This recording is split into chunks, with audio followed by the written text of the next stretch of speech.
ఎంతమంది యవనస్తులు ఈ రోజున కన్యత్వాన్ని పోగొట్టుకుంటున్నారు? ఎంతమంది యవనస్తులు అపవిత్రులైపోతున్నారు? వివాహానికి ముందే ఇష్టానుసారంగా జీవిస్తున్నారు, తల్లిదండ్రులను మోసగిస్తున్నారు, తల్లిదండ్రుల్ని బాధ పెడుతున్నారు.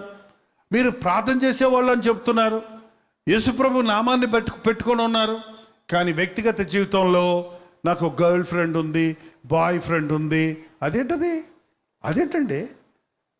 బాయ్స్కి బాయ్ ఫ్రెండ్, గర్ల్స్కి గర్ల్ ఫ్రెండ్ ఉండొచ్చు పోలా. అదేంటి ధైర్యంగా తీసుకొచ్చి ఎవరు ఈ అమ్మాయి అంటే నా గర్ల్ ఫ్రెండ్ అని తిరుగుతావేంటి? దేవుని వాక్యం ఏం చెబుతుంది? ఒక స్త్రీని మోహపు చూపుతో చూచు ప్రతివాడు అప్పుడే తన హృదయంలో వ్యభిచారం చేస్తున్నాడంటే, మోహపు చూస్తేనే తప్పంటే ఎంటేసుకొని తిరగటం ఏంటి? బుద్ధిహీనత. ఈ రోజున అనేక మంది తమ శరీరాలను పాడు చేసుకుంటున్నారు, దైవ భయం లేకుండా పాపంతో ఆటలాడుతున్నారు. ఈ పొగ తాగేవాళ్ళు ఇంకా ఉన్నారండి. పొగ తాగరాదు